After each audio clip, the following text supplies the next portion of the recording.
Australia 101. Everything you need to know to be Australian.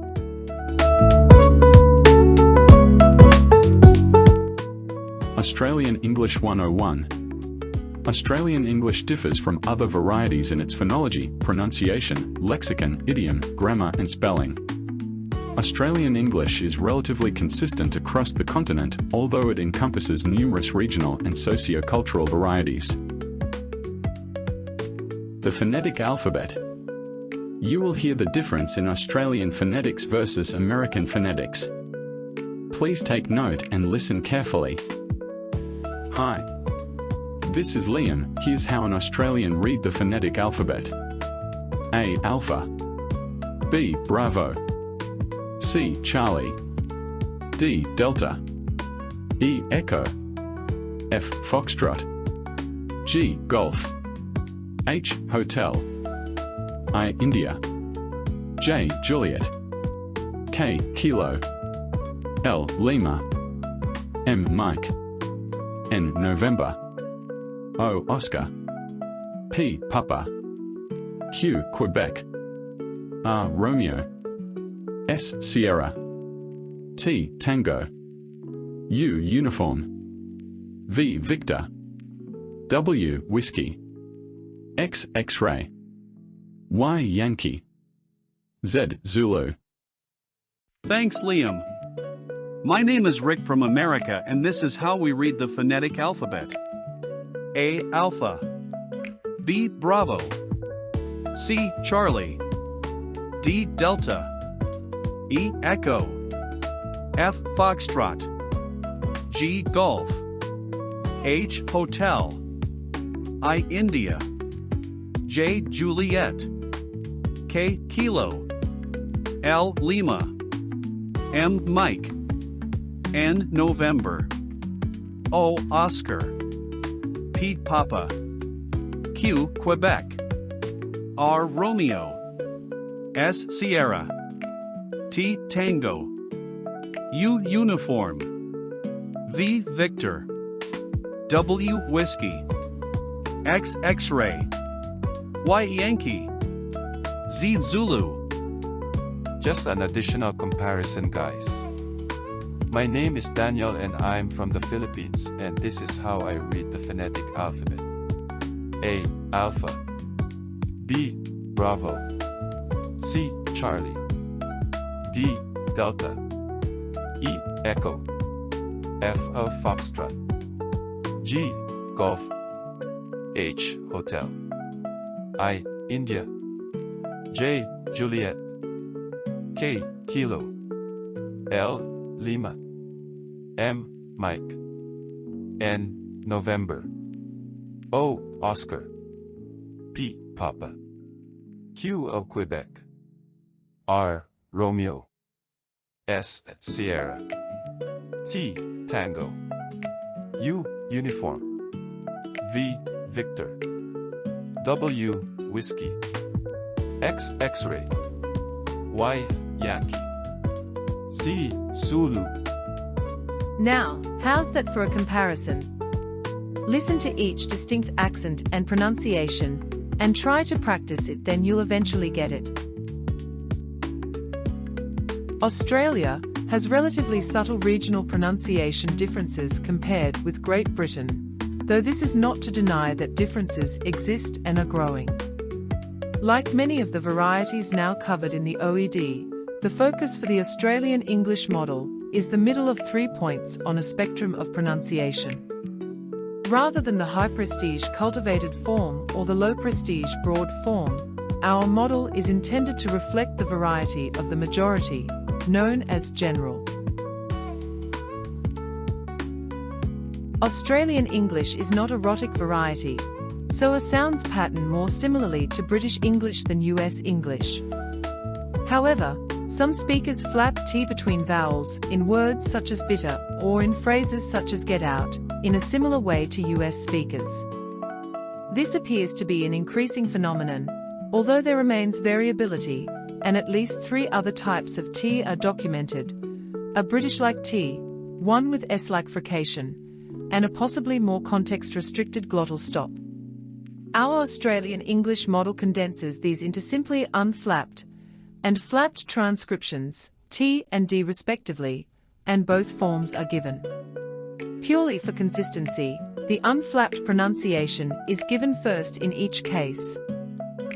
Consonants guide. Some consonants can take the function of the vowel in unstressed syllables. Where necessary, a syllabic marker diacritic is used as in British and US English. We have invited guest speakers to show you the difference of Australian, American and Filipino. Hi, this is Liam from Queensland. Listen carefully as I go through these words. P, T, key, buy, die, guy, sure, J, for, Thor, saw, sure, V, Z, beige, hey, lay, ray, way, your, may, nay, sing. This is Jenny from Beverly Hills, California. Listen carefully. P, T, key, buy, die, guy, sure, J, for, thaw, sore, sure, V, Z, beige, hey, lay, ray, way, your, may, nay, sing. Mabuhay, this is Salome from Philippines. Now listen carefully. P, T, key, buy, die, guy, chore, J, for, thaw, sore, shore, V, Z, beige, hey, lay, ray, way, your, may, nay, sing. Vowels. Australian English often uses long vowel sounds, like Standard British, but typically longer, meaning they are pronounced for a long duration. This often means that one-syllable words can be lengthened to two syllables. Near is pronounced more like near instead of near. To non-native speakers, this may sound quite exaggerated. Vowel guide. The symbol apostrophe at the beginning of a syllable indicates that the syllable is pronounced with primary stress. The symbol comma indicates secondary stress. Round brackets or closed and open parentheses in a transcription indicate that the symbol within is optional. I'll start the vowel guide. Listen carefully. Fleece, happy, kit, dress, trap, pal, bath, start, strut, lot, cloth, thought, north, force, foot, goose, nurse, face, pride, letter, near, square, cure, mouth, goat, voice. This is Matt from Iowa. Now, listen carefully. Fleece, happy, kit, dress, trap, pal, bath, start, strut, lot, cloth, thought, north, force, foot, goose, nurse, face, pride, letter, near, square, cure, mouth, goat, voice. Mabuhay, this is James from Honeywell. Please listen carefully. Fleece, happy, kit, dress, trap, How. Bath. Start. Strut. Lot. Cloth. Thought. North. Force. Foot. Goose. Nurse. Face. Pride. Letter. Near. Square. Cure. Mouth. Goat. Voice. Now you've heard the distinct features of vowel pronunciations in different accents. Let's get deeper in each vowel sound. Long O sound. The Australian O sounds like a mixture between an R and A with a hint of R. For example, the word no sounds more like nor. Long I sound. The long A in words such as night and find sound more like a softer oi sound. For example, noit and foind. Long A sound. The long E in words such as save and mate is more elongated and contains a stronger Y sound, so would sound more like I. For example, save and mate. Short A sound. The short A in words such as sat and hand is pronounced a bit more like E. For example, sate and hend. Non-rhotic. Australian English is non-rhotic, like Standard British English, meaning, when the R sound is in the middle of a word, it is not pronounced unless it is followed by a vowel sound. For example, hard is pronounced like hard. The R at the end of words is also not pronounced and makes more of a schwa sound instead. For example, farmer is pronounced like farmer. Tap T. General Australian English uses the tap T, similar to American English, instead of pronouncing a hard T. A tap T sound is made by the tongue quickly tapping behind the front teeth. For example, take the word butter. Instead of pronouncing a hard T, Australian English uses a softer sound similar to D, example, butter. The Aussie accent. G'day, mate. Do you fancy having a Rip Australia accent, like Kate Winslet in The Dressmaker or Dev Patel in Lion? Taking on a role that requires an Australian English accent can be a challenge worthy of the likes of Crocodile Dundee, but never fear. This comprehensive guide shows you how to sound Australian like you actually come from a land down under.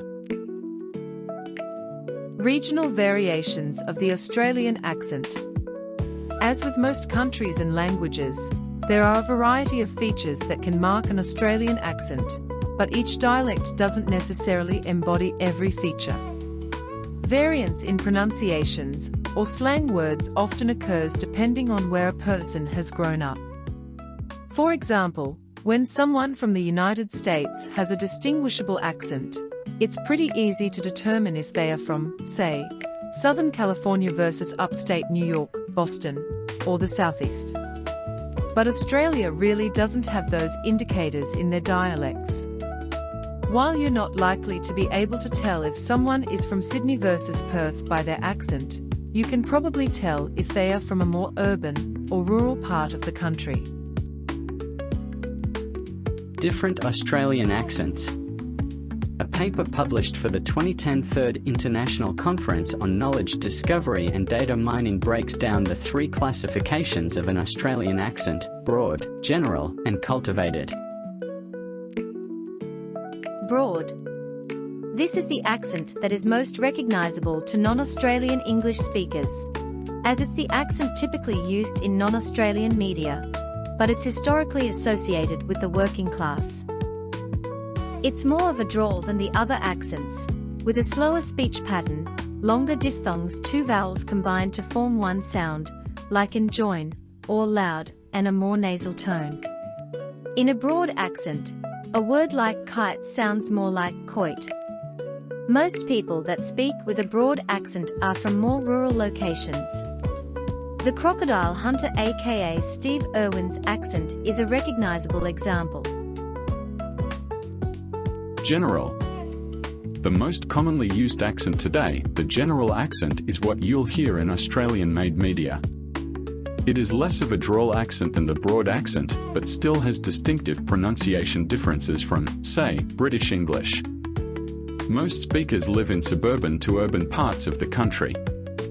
Hugh Jackman's accent falls within the general category. Cultivated. Often confused for British received pronunciation, the cultivated Australian accent adopts a lot of British pronunciation. It's associated with more prestige or a higher level of education. Once more recognized by foreign English speakers, it has been fading out of use. Those with cultivated accents speak slower, with more enunciated vowels and a monotonous tone. Kate Blanchett speaks with a cultivated accent. At the time of the paper's publishing, it was estimated that 34% of the Australian population spoke with the broad accent, 55% with the general, and 11% with the cultivated. Today, general speakers likely make up a larger percentage. According to actor, director and voice, speech, and dialect coach Paul Ricciardi, when it comes to the loss of the cultivated accent, there are people who were taught to speak a certain way, and those voices still exist. College-educated folks who are now in their 60s, 70s, and older could have been introduced to this sound, but they aren't really around much anymore because they are not taught anymore. So, in a play set in modern times, younger people are less likely to speak with a cultivated accent than older Australians. On the other end of the spectrum, the broad accent is becoming less exaggerated and blending more with the general accent. David Blair and Peter Collins suggested more than 2 decades ago that this could be the direct result of speakers trying to separate themselves from the stigmas associated with the working class. Features of an Australian accent. Elongated diphthongs. The first sound in a diphthong tends to be much longer than the sound the second one makes, and many words have audible diphthongs though they are not spelled with 2 consecutive vowels. For example, nice sounds more like noise. The broader the accent, the more pronounced the diphthong. Elongated vowels. Australian accents draw out long vowels even further. For example, with a long A, you'll typically hear it drawn out like A. It helps to try it out slowly at first. Draw out the word plain to sound more like playin. Once you get the hang of it, the sound will be more condensed, like playin. Ghost vowels. Many words sound like they have vowels that don't actually appear in their spelling. For example, when U comes after a consonant, there is usually a Y sound that comes before it. For example, music sounds more like music. Dropped letters. Australian speakers tend to drop the R sound throughout words if it isn't followed by a vowel, replacing it with an R sound. Car becomes car, for example. They also drop the hard G sound at the end of words and soften T to sound like a D.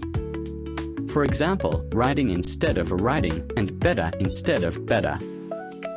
The intrusive R. On the other hand, some words sound like they have an R in or at the end of them, even when they don't. This usually happens when a word ending in a vowel is followed by a word beginning with a vowel or a vowel sound.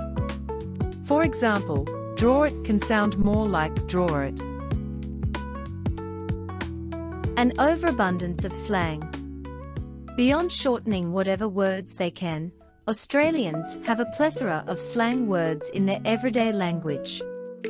You probably already know Australians call their friends mate, but also try peppering in having a blue in place of fight, or using doovalaki to describe something you can't think of the name of. A questioning inflection. Australia is not the only accent with an upward inflection, turning statements into questions, but it is a prominent example. It's even been dubbed the Australian question intonation. A nasal tone. This can be accomplished by widening your mouth, which lifts up the back of your tongue. How to practice Australian accent. The best approach to creating a dialect, Ricciardi says, is to go straight to the source, rather than trying to piece together an accent based on what you think it sounds like. I always start with where the character is from, he says. So, for example, if you're playing a character that was born and raised in a particular neighborhood in Sydney, then I would find what is called a donor. In this case, a donor is someone from the same neighborhood that your character is from. Ricciardi would record them speaking as an example, or suggests idea, the International Dialects of English Archive, for finding pre-recorded donors. Then, using the International Phonetic Alphabet, IPA, I would transcribe all of the sound changes between the sounds of English as we know it and as I'm hearing it in the donor. As you start breaking it down, keep these simple switches in mind. Turn I into oi, for example, time becomes toim. Turn a soft a into a, for example, sat becomes sate. Turn a hard a into I, for example, state becomes stayat. At the end of a word, a becomes a, for example, diver becomes doivar. If you're finding it difficult to adopt the dialect you want, or to maintain it, you may want to turn to a dialect coach. The reality is that most actors won't be able to do a completely authentic dialogue, so coaches will work with the actor to consistently change a number of key sounds, says Ricciardi. And it's important to rely on experts, be they your donor or your coach, so that you're adopting a genuine version of someone's speech pattern, rather than creating a caricature, or inadvertently speaking in a way that's disrespectful. Differences between Australian, New Zealand, and British accents. There are also certain aspects of an Australian accent that make it easy to mistake for others, such as a British accent or a Kiwi, New Zealand accent, by the untrained ear. It's only logical that each of these accents would share similarities, given New Zealand's and Australia's history of British colonisation, but it's important to learn the differences if you're going to speak authentically. The biggest thing to watch out for is your vowel pronunciation. Australian versus British accent. When it comes to comparing the Australian accent to the British accent specifically, Ricciardi, who is also an associate professor of acting and voice at the City University of New York's Kingsborough Community College, says that many of the other sound changes are the same.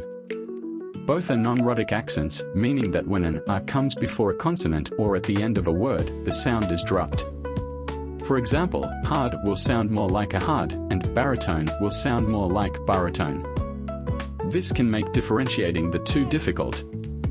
Ultimately, the musicality of the Australian dialect is a bit softer than British, he says. It sounds slightly flatter. But when it comes to the vowels, the differences can be much less subtle, especially when you compare the a sounds. In Australia, a hard a sounds more like I and a soft a sounds more like a. New Zealand versus Australian accent.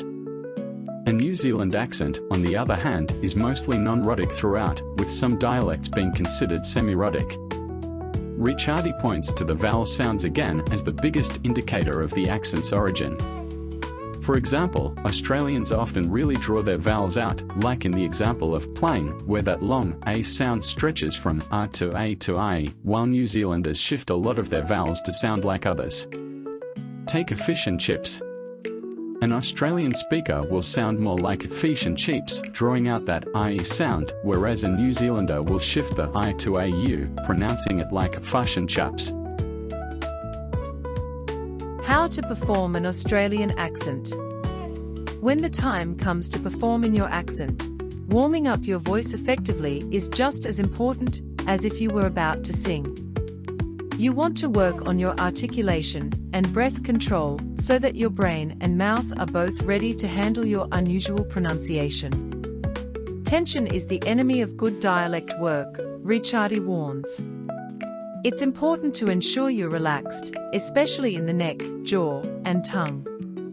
The Kristen Linklater Voice Center, where Ricciardi teaches voice, refers to this area, plus the soft palate, as being like the Bermuda Triangle, where impulses are lost forever. If your muscles are tense, then you, the actor, can't be felt or heard. This is similar to getting tongue-tied, which Ricciardi says means the actor's brain is muddled. If this area is relaxed, you're more likely to embody the dialect. Still, for an unfamiliar or uncomfortable speaker, it may be difficult to slip into or maintain an accent, even if you're well prepared. Don't psych yourself out. Actors often think of dialect as a costume piece, something that's put on, Ricciardi says. But the dialect is part of the character. Since one of the fundamental ideas behind acting is that there is no character, that you, the actor, are the character, then you, the actor, have to find the dialect within yourself.